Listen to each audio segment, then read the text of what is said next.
ایک سال پہلے آج ہی کے دن قلم کو ہتکڑی پہنانے کی کوشش کی گئی 76 سالہ معلم، مصنف اور کالم نگار عرفان صدیقی صاحب کو کس کے حکم پر گرفتار کیا گیا؟ کس کی فرمائش پر عرفان صدیقی صاحب کو گرفتار کرنے کے بعد ہتکڑی لگا کر عدالت میں پیش کیا گیا؟ انہیں 14 روزہ جوڈیشل ریمانڈ پر بھیجنے کا فیصلہ کیسے ہوا؟ اور پھر جیل میں نہایت خطرناک قیدیوں کے لیے مختص ہائی سیکیورٹی زون میں عرفان صدیقی صاحب کو کسوری چکی میں ڈالنے کا فیصلہ کس کے کہنے پر کیا گیا؟ اور کیا اسلام آباد میں کرایہ داری کا کوئی قانون موجود ہے؟ اور اگر موجود ہے تو عرفان صدیقی صاحب کے علاوہ آج تک کتنے لوگوں کو گرفتار کیا گیا؟ ایک سال گزرنے کے باوجود کیا اس واقعہ کے ذمہ داروں کا تعین کیا جا چکا ہے؟ آج ہم اسی حوالے سے بات کریں گے۔ آپ دیکھ رہے ہیں ترازو اور MBG سپیکس کے ساتھ میں ہوں بلال غوری۔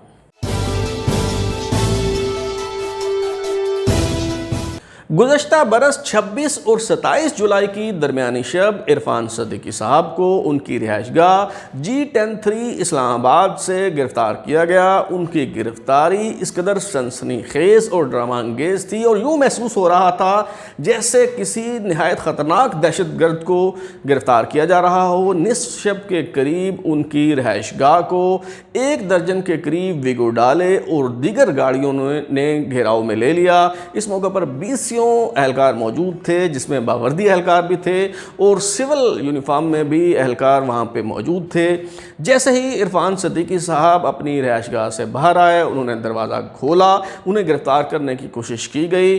تو پہلے تو انہوں نے پوچھا کہ میرا جرم کیا ہے، لیکن جب نہیں بتایا گیا تو وہ چونکہ شب بستی کے لباس میں تھے تو انہوں نے گزارش کی کہ مجھے لباس تبدیل کر لینے دیں، مجھے جوتا پہن لینے دیں، اور چونکہ میں بیمار آدمی ہوں تو مجھے ادویات اپنی جو ہے وہ ساتھ لے جانے دیں۔ لیکن ان کی یہ درخواست، ان کی یہ گزارش جو ہے وہ رد کر دی گئی۔ انہیں دبوچ کر گاڑی میں ڈال دیا گیا اور پھر تھانہ رمنا لے جایا گیا۔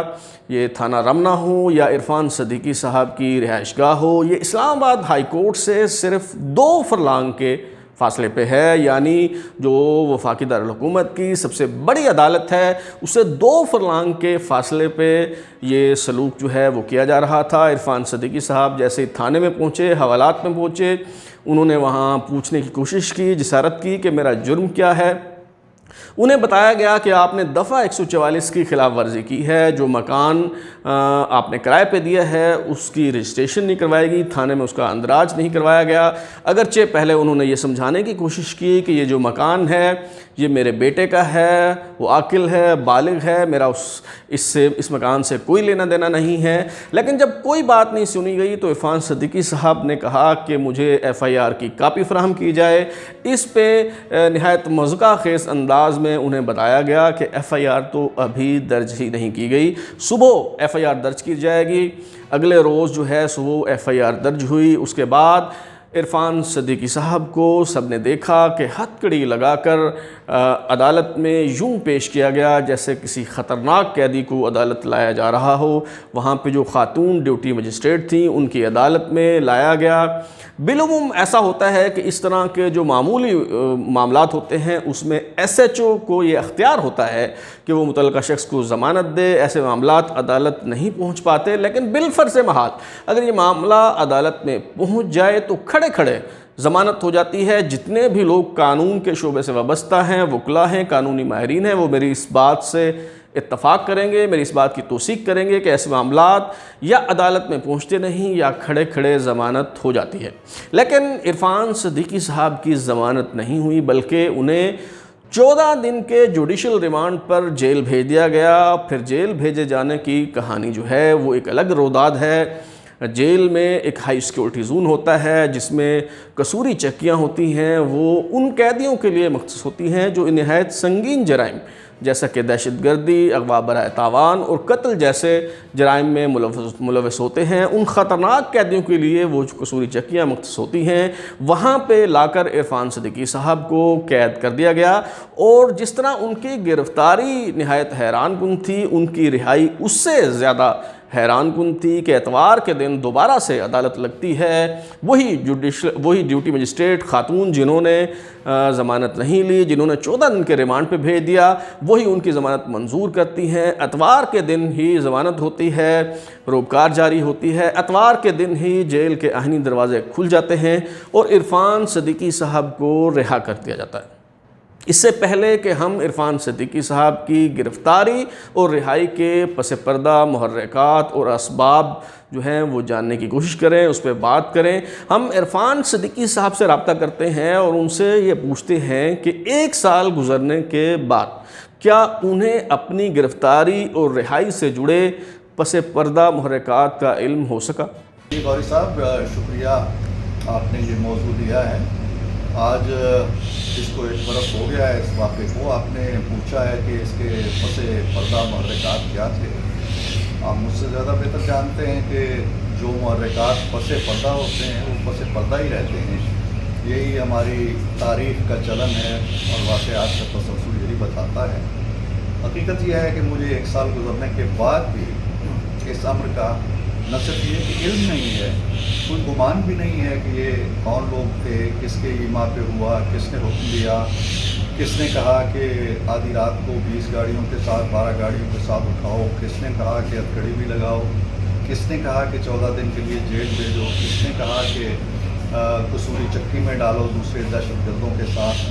مجھے کچھ ان چیزوں کا علم نہیں ہے، لیکن ایک بات کا افسوس ہوتا ہے کہ جس کا نوٹس آصف سعید کھوسہ صاحب جو چیف جسٹس تھے انہوں نے لیا اور کہا کہ عدلیہ کی بڑی توہین ہوئی ہے اور سنتی ہوئی ہے، وزیر اعظم نے لیا، وزیر داخلہ نے لیا، اسپیکر قومی اسمبلی نے لیا، وزیر اعظم کے جتنے مشیر تھے اور معاونین تھے اور ترجمان تھے، انہوں نے ٹی وی پہ آ کے کہا کہ ہم اس کی فل تحقیق کریں گے۔ لیکن آج 1 سال گزرنے کے بعد نہ مجھ سے کسی نے رابطہ کیا ہے، نہ کوئی سوال پوچھا ہے، نہ ہی وہ جو کردار ہیں ان کا تعین ہو سکا ہے۔ جو لوگ اس وقت جن عہدوں پہ فائز تھے، پولیس سے لے کے انتظامیہ تک، وہ سب کے سب اپنے عہدوں پہ قائم ہے اور مجھے کوئی توقع نہیں ہے کہ پس پردہ محرکات کا آئندہ بھی مجھے کچھ علم ہو۔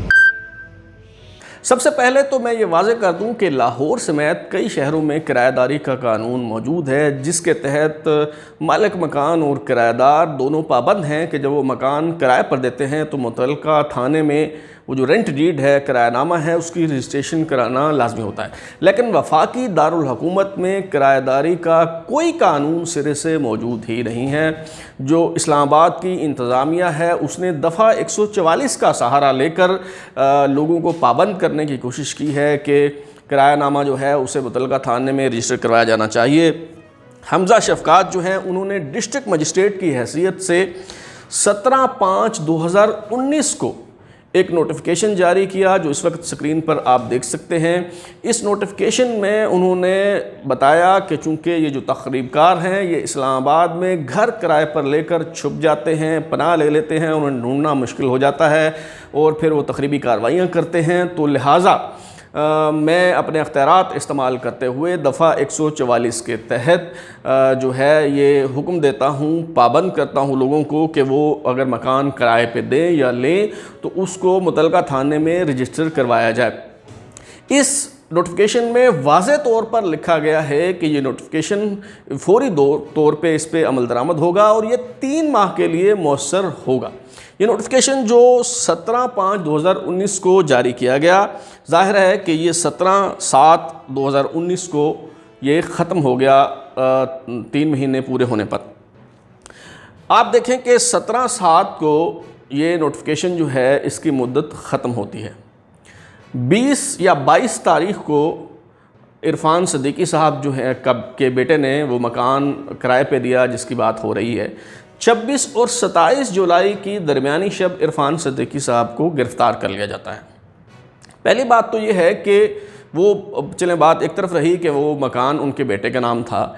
ایک مکان جو 20-22 جولائی کو کرائے پہ دیا جاتا ہے اس کے لیے کوئی 10-15 دن تو انتظار کرنا چاہیے اس بات کا کہ وہ لوگ جو ہے وہ کرایہ نامہ متعلقہ تھانے میں رجسٹر کرواتے ہیں یا نہیں، اور اس کے بعد اگر کوئی کارروائی بنتی ہے تو وہ کی جانی چاہیے۔ لیکن جس وقت یہ کارروائی کی گئی، جس وقت عرفان صدیقی صاحب کو گرفتار کیا گیا، اس وقت دفعہ 144 کے حوالے سے بھی یہ نوٹیفیکیشن مؤثر نہیں تھا، سرے سے کوئی قانون اس والے سے موجود ہی نہیں تھا۔ لیکن جب گرفتار کر لیا گیا عرفان صدیقی صاحب کو تو بیک ڈیٹ میں بعد ازاں ایک نوٹیفیکیشن جاری کیا گیا حمزہ شفقات کی طرف سے ہی کہ اس کی جو مدت ہے وہ مزید 3 ماہ کے لیے بڑھائی جا رہی ہے۔ دوبارہ جو ہے یہ نوٹیفیکیشن وہی 3 ماہ کے لیے جاری کیا گیا۔ یہ نوٹیفیکیشن بھی آپ اس وقت جو ہے وہ اسکرین پہ دیکھ سکتے ہیں، اس پہ 22/7/2019 کی تاریخ ہے۔ اب دلچسپ بات دیکھیں کہ 22 جولائی کو یہ نوٹیفیکیشن، مبینہ نوٹیفیکیشن جو ہماری تحقیقات بتاتی ہیں کہ بیک ڈیٹ میں جاری کیا گیا، جعلی ہے۔ اس کے جعلی ہونے کے اور بھی بہت سے وجوہات ہیں، وہ میں عرض کروں گا۔ تو یہ جو 22/7/2019 کو نوٹیفیکیشن جاری ہوتا ہے اور 26 اور 27 جولائی کی درمیانی شب عرفان صدیقی صاحب کو گرفتار کر لیا جاتا ہے۔ کتنی مزیدار بات ہے۔ اچھا، تو یہ جو 22 کو نوٹیفیکیشن سامنے ہوا، اس وقت آپ اسکرین پہ ملاحظہ کر سکتے ہیں، آپ 17/5/2019 کو ایک نوٹیفیکیشن جاری ہوا، وہ بھی ملاحظہ کریں، اور دوسرا جو نوٹیفیکیشن ہے جو 22/7/2019 کو جاری ہوا، اس میں ایک بڑی دلچسپ بات آپ کو نظر آئے گی کہ دونوں میں جو حمزہ شفقات صاحب کے دستخط ہیں وہ میچ نہیں کر رہے، وہ بہت مختلف ہیں۔ اور یہ بات جو ہے وہ اسلام آباد ہائی کورٹ میں جب پٹیشن دائر کی گئی عرفان صدیقی صاحب کی طرف سے، تو ان کے وکلاء کی طرف سے بھی یہ بات جو ہے وہ اٹھائی گئی، یہ نقطہ اٹھایا گیا کہ یہ جو دوسرا نوٹیفیکیشن ہے یہ جعلی ہے، اور یہ صرف اس مقدمے کو کور دینے کے لیے، اس گرفتاری کو جواز بخشنے کے لیے جو ہے وہ جاری کیا گیا ہے۔ ان دونوں میں حمزہ شفقات کے جو دستخط ہیں وہ مختلف ہیں۔ حمزہ شفقات صاحب کو اسلام آباد ہائی کورٹ میں طلب کیا گیا، ان سے پوچھا گیا، تو اس پہ انہوں نے یہ توجیہ کی پیش کی کہ جی میں یہ والے بھی دستخط کرتا ہوں اور یہ والے بھی کرتا ہوں، 2 طرح کے دستخط کرتا ہوں، کبھی وہ کرتا ہوں کبھی وہ کرتا ہوں۔ میرے لیے یہ بات جو ہے آپ کے لیے بھی یقیناً بڑی حیران کن ہوگی کہ کوئی سرکاری ملازم، کوئی سول سرونٹ جو سرکاری کاغذات ہیں ان پر 2 مختلف قسم کے دستخط کیسے کر سکتا ہے۔ بہرحال آپ یہ دیکھیں کہ اس قانون کے تحت یہ جو نوٹیفیکیشن جاری ہوا، جس کے تحت عرفان صدیقی صاحب کو گرفتار کیا گیا، میں نے یہ جاننے اور معلوم کرنے کی کوشش کی کہ کیا اس کے تحت جو ہے وہ کسی اور شخص کو بھی گرفتار کیا گیا، اسلام آباد پولیس نے، اور کتنے لوگوں کو دفعہ 144 کے تحت جو کرایہ داری کی شک ہے اس کی خلاف ورزی پر کتنی FIRs ہوئیں، کتنے لوگوں کو گرفتار کیا گیا۔ میں نے اسلام آباد پولیس سے جاننے کے لیے بہت ہاتھ پاؤں مارے۔ AIG اسٹیبلشمنٹ جو ہیں کامران عادل صاحب، ان کے دفتر سے رابطہ کیا گیا، وہاں سے بتایا گیا کہ آپ DIG آپریشنز کے آفس سے رابطہ کریں۔ وقار الدین سید جو ہیں وہ DIG آپریشنز ہیں، ان کے آفس سے رابطہ کیا گیا، مختلف لوگوں سے بات ہوئی، وہاں پہ بتایا گیا کہ SSP آپریشن سے بات کریں۔ SSP آپریشن سے ہوتا ہوا جو ہے مجھے نمبر دیا گیا ASI رمضان کا کہ جی یہ ریڈر ہیں، ان کے پاس ریکارڈ ہوتا ہے، آپ ان سے رابطہ کریں۔ ان سے رابطہ کی گئی۔ سب سے آخر میں جو ہے وہ ایک سب انسپیکٹر ہیں اللہ رکھا، ان سے بات ہوئی، انہوں نے فون اٹھایا، اور انہوں نے جب میں نے اصرار کیا، میں نے کہا کہ جی میں بہت لوگوں سے بات کر چکا ہوں، آپ مجھے گھما رہے ہیں، کبھی کہتے ہیں اس سے بات کریں، کبھی کہتے ہیں اس سے بات کریں، آپ مجھے بتائیں کہ آپ کے پاس کوئی ڈیٹا ہے یا نہیں ہے۔ تو یہ جو اللہ رکھا صاحب ہیں سب انسپیکٹر، انہوں نے ایک ایسی بات کی کہ جس کے بعد میں مجبور ہو گیا فون بند کرنے پہ۔ انہوں نے کہا کہ سر معذرت، میں کپڑے تبدیل کر رہا ہوں، شلوار میں نے اتاری ہوئی ہے، یہ نہ ہو کہ کوئی سائل اندر آ جائے، تو براہ کرم مجھے کپڑے پہننے دیں۔ تو میں نے کہا جی آپ ضرور کپڑے پہنیں۔ میں نے مختلف تھانوں سے بھی ریکارڈ حاصل کرنے کی کوشش کی کہ آیا کرایہ نامہ جو ہے وہ اس کا اندراج نہ کرانے پر کتنی گرفتاریاں ہوئیں، کتنی FIRs درج ہوئیں۔ معذرت کے ساتھ مجھے کسی قسم کا کوئی ڈیٹا دستیاب نہیں ہو سکا۔ اس کا مطلب یہ ہوا کہ یہ جو نوٹیفیکیشن حمزہ شفقات صاحب کی طرف سے جاری کیا گیا تھا، یہ صرف اور صرف عرفان صدیقی صاحب کی گرفتاری کو کور فراہم کرنے کے لیے، اس کا جو جواز ہے وہ مہیا کرنے کے لیے جو ہے وہ اس نوٹیفیکیشن کو جاری کیا گیا۔ اب سوال یہ پیدا ہوتا ہے کہ عرفان صدیقی صاحب کو گرفتار کرنے کا حکم کس نے دیا، اور پھر گرفتار کرنے کے بعد وہ رہا کیسے ہوئے؟ کیونکہ یہ دونوں ان کی گرفتاری اور رہائی، یہ جو دونوں باتیں یہ بتانے کے لیے کافی ہیں کہ اس ملک میں کوئی نظام نہیں ہے۔ اس ملک میں عدالتیں ہوں، پولیس ہوں، جتنے بھی قانون نافذ کرنے والے ادارے ہیں، وہ سب چند لوگوں کی ہاتھوں کٹ پتلیاں بنے ہوئے ہیں، اور وہ ان کے منشا و مرضی کے غلام ہیں اور ان کے حکم کے پابند ہیں، قانون اور آئین کے پابند نہیں ہیں۔ دونوں واقعات یہ بتاتے ہیں۔ جو عرفان صدیقی صاحب کی گرفتاری ہے اس پہ بھی ہم بات کریں گے، لیکن جو عرفان صدیقی صاحب کی رہائی ہے یہ بات طے کرنا زیادہ آسان ہے، کیونکہ جو وفاقی وزیر داخلہ ہیں بریگیڈیئر اعجاز شاہ صاحب، وہ کئی موقعوں پر اس بات کا کریڈٹ لے چکے ہیں کہ میں نے عرفان صدیقی صاحب کو رہا کروایا۔ تو آئیے سنتے ہیں ایک انٹرویو میں بریگیڈیئر اعجاز شاہ صاحب جو ہیں وہ کیا فرما رہے ہیں۔ اچھا، اس کے اوپر بھی لوگ یہ کہتے ہیں کہ جی بڑی دنیا نے کہا کہ جو آپ بھی کہنا چاہتے ہیں کہہ دیں کہ میں نے کیا ہے، میں اتنا بے وقوف نہیں ہوں کہ اس چارج میں کروں گا، اگر میں کروں گا تو ٹھیک کروں گا، اور اگر میں کروں گا اگر کوئی بندہ باہر آ جائے تو مجھے پکڑ لیجئے گا۔ یہ کچھ آج تھا، میں اتنا بے وقوف نہیں ہوں، میں نے چھڑایا ہے۔ آپ نے چھڑایا؟ یس سر۔ پکڑوایا کس نے تھا؟ یہ میں نے تو اس دن بھی یہ کہا تھا، یہ تو کوئی ایسے لگتا ہے کہ جس طرح نواز شریف کے بندوں نے جی آپ نے سنا بریگیڈیئر اعجاز شاہ صاحب جو ہیں وہ کیا فرما رہے ہیں۔ انہوں نے واضح طور پر اس بات کا کریڈٹ لیا کہ عرفان صدیقی کو میں نے رہا کروایا، یعنی ان کے حکم پر اتوار کے دن عدالت لگی، ان کے حکم پر جو ڈیوٹی مجسٹریٹ ہیں خاتون انہوں نے ضمانت دی، ان کے حکم پر جیل مینول کی خلاف ورزی کرتے ہوئے عرفان صدیقی صاحب کو رہا کیا گیا، کیونکہ ہم نے دیکھا کہ 5 بجے تک اگر جیل حکام کے پاس روبکار جو ہے وہ نہیں پہنچتی تو یہ معاملہ اگلے دن کے لیے ملتوی ہو جاتا ہے، اس شخص کو رہا نہیں کیا جاتا۔ کجا یہ کہ اتوار کے دن جو ہے وہ آئینی دروازے جیل کے کھل جائیں اور کسی قیدی کو جو ہے وہ رہا کر دیا جائے، یہ خلاف معمول واقعہ ہے، اور خود اقرار جرم اعتراف جرم کر رہے ہیں بریگیڈیئر اعجاز شاہ صاحب کہ انہوں نے عرفان صدیقی صاحب کو رہا کروایا۔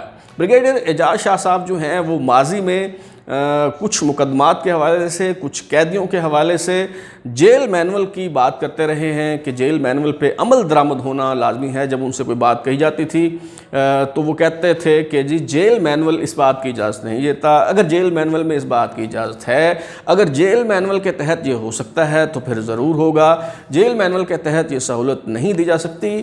آئیے دیکھتے ہیں کہ ایک انٹرویو کے دوران بریگیڈیئر اعجاز شاہ صاحب جیل مینول پر کس قدر اصرار کر رہے ہیں، اور پھر اسی جیل مینول کی دھجیاں اڑاتے ہوئے انہوں نے خود کریڈٹ لے رہے ہیں کہ میں نے عرفان صدیقی صاحب کو رہا کروایا۔ آئیے سنتے ہیں۔ Non implementation of the rule of law.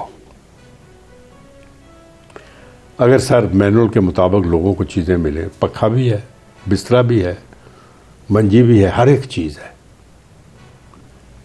Classification دی گئی ہے، دیا گیا ہے کہ A کلاس کس کو مل سکتی ہے، دیا گیا ہے B کلاس کس کو مل سکتی ہے۔ ہم نے انسٹیٹیوشن رولز اینڈ ریگولیشن ہم نے تباہ کر دیا سر۔ اگر مینول جو ہے، اگر مینول جیل کا امپلیمنٹ ہو، نہ کسی کو عدالت میں جانا پڑے، نہ اس میں لکھا ہوا ہے کہ گھر سے کھانا کب آئے گا، لکھا ہوا ہے دوسرا کھانا کیا ہوگا، لکھا ہوا ہے پکھا کون سا ہوگا، لکھا ہوا ہے منجی کون سی ہوگی، ہر ایک چیز ہے سر۔ واقفان حال بتاتے ہیں کہ وفاقی دارالحکومت اسلام آباد میں جن دنوں میں عرفان صدیقی صاحب کی گرفتاری ہوئی ان دنوں مریم نواز صاحبہ بہت متحرک تھیں، اور مریم نواز صاحبہ کا متحرک ہونا ہی دراصل سب سے بڑی وجہ ہے عرفان صدیقی صاحب کے گرفتار ہونے کی۔ باوثوق ذرائع بتاتے ہیں کہ وفاقی کابینہ کے اجلاس میں وزیر اعظم صاحب نے اس حوالے سے بڑی خفگی کا اظہار کیا۔ حکومت کو تحفظات تھے، حکومت خوفزدہ تھی مریم نواز صاحبہ کے متحرک ہونے کے سبب۔ وزیر اعظم صاحب نے اس پہ خفگی کا اظہار کیا اور پوچھا کہ یہ جو تقریریں کرتی ہیں تو کون انہیں لکھ کے دیتا ہے، کون ہے اس کے پیچھے؟ بتایا گیا کہ جی عرفان صدیقی صاحب جو ہیں وہ تقریریں لکھ کے دیا کرتے تھے ماضی میں، اور اب بھی وہی تقریریں لکھ کے دیا کرتے ہیں۔ شاید وہاں پہ یہ فیصلہ ہوا کہ عرفان صدیقی صاحب کو نشان عبرت بنایا جائے، ان کی تذلیل و تحقیر کی جائے۔ جب اس کے لیے جواز کی تلاش شروع ہوئی اور تو کوئی جواز میسر نہیں آیا تو دفعہ 144 کے تحت یہ بھونڈا جواز تراشا گیا کہ کرایہ نامہ جو ہے اس کی تھانے میں رجسٹریشن نہیں کرائی، تو اس جرم کے تحت انہیں عرفان صدیقی صاحب کو جو ہے وہ گرفتار کر لیا جائے۔ لیکن جب اس گرفتاری کے بعد وسیع پیمانے پر بہت شدید احتجاج ہوا، غم و غصے کا اظہار کیا گیا، تو اس کے بعد سب جو ہیں وہ نوٹس لینے پہ مجبور ہوئے۔ آپ دیکھیے کہ اس پہ چیف جسٹس جو تھے اس وقت کے سپریم کورٹ کے جسٹس آصف سعید کھوسہ صاحب، انہوں نے فرمایا عرفان صدیقی صاحب کی گرفتاری کے حوالے سے کہ اس واقعہ سے عدلیہ کی سخت سبکی ہوئی، اگر ضمانت نہ ہوتی تو میں عرفان صدیقی صاحب کو خود بلا کر انہیں ضمانت دیتا۔ انہوں نے خود مانا کہ عدلیہ کی سبکی ہوئی، لیکن اس سبکی کا نوٹس نہیں لیا گیا۔ عدلیہ نے بھی 1 سال گزرنے کے باوجود جو وہ واقعہ جسے عدلیہ کی سبکی ہوئی، چیف جسٹس نے فرمایا اس واقعہ کے ذمہ داران کا تعین نہیں کیا گیا، انہیں کٹہرے میں نہیں لایا گیا۔ قومی اسمبلی کے سپیکر اسد قیصر صاحب نے بھی اس واقعہ کا نوٹس لیا۔ انہوں نے فرمایا کہ یہ علم کی توہین ہے، اور پھر انہوں نے آئی جی اسلام آباد کو طلب کیا، ان سے رپورٹ مانگی۔ اسی طرح وزیراعظم کی جو معاون خصوصی تھیں اس وقت اطلاعات کی، فردوس عاشق آوان صاحبہ، انہوں نے بتایا کہ وزیراعظم جناب عمران خان نے اس واقعہ کا سخت نوٹس لیا ہے، انہوں نے تحقیقات کا حکم دیا ہے اور انہوں نے رپورٹ طلب کی ہے، لیکن آج تک ہمیں معلوم نہیں اس کا کہ وزیراعظم صاحب نے جو سخت نوٹس لیا تھا، جو رپورٹ طلب کی تھی، اس کا نتیجہ کیا نکلا۔ اور دلچسپ بات یہ ہے کہ جتنے کردار ہیں اس واقعے سے جڑے وہ سب کے سب اپنی جگہ پہ موجود ہیں، خواہ وزیر اعظم عمران خان ہوں، وزیر داخلہ بریگیڈیئر اعجاز شاہ ہوں، جو حمزہ شفقات ہوں، وہ خاتون مجسٹریٹ ہوں جنہوں نے پہلے جوڈیشل ریمانڈ پہ بھیجا اور پھر اتوار کے دن عدالت لگا کر جنہوں نے ضمانت قبول کی، خواہ وہ ہوں تھانہ رمنا کا ایس ایچ او ہو یا وہ سب انسپیکٹر ہو جس کے پاس اس معاملے کی تفتیش اور تحقیق تھی۔ یہ کیس خارج ہو گیا ہائی کورٹ سے، لیکن اس کے باوجود جس واقعے کا وزیر اعظم نے، چیف جسٹس نے، اسپیکر قومی اسمبلی نے اور دیگر اہم ترین شخصیات نے نوٹس لیا، 1 سال گزرنے کے باوجود یہ طے نہیں کیا جا سکا کہ آیا کس کے حکم پر اور کیوں عرفان صدیقی صاحب کو یوں گرفتار کیا گیا، ان کی تذلیل اور تحقیر کی گئی اور قلم کو ہتھکڑی پہنانے کی کوشش کی گئی۔ جب تک اس طرح کے واقعات میں ملوث جو حقیقی ذمہ داران ہیں ان کا تعین نہیں ہوتا، انہیں بے نقاب نہیں کیا جاتا، چاہے وہ عرفان صدیقی صاحب کی گرفتاری کا معاملہ ہو یا مطیع اللہ جان کے اغوا کا معاملہ ہو، جب تک اس کے ذمہ داران کو، ان واقعات میں ملوث افراد کو کٹہرے میں لایا جاتا، قانون کے کٹہرے میں لا کر نشان عبرت نہیں بنایا جاتا، تب تک اس طرح کے واقعات ہوتے رہیں گے اور قانون جو ہے وہ مذاق بنتا رہے گا۔ اب تک کے لیے اتنا ہی۔ بلال غوری کو اجازت دیجیے، پھر بات ہوگی۔ اگر آپ کو ہمارا پروگرام پسند آیا تو اسے لائک کریں، کامنٹ کریں، شیئر کریں اور ہمارا چینل ترازو سبسکرائب کرنے کے بعد بیل آئیکن ضرور دبائیں تاکہ آپ کو نئی ویڈیوز کے نوٹیفیکیشن ملتے رہیں۔ بہت شکریہ۔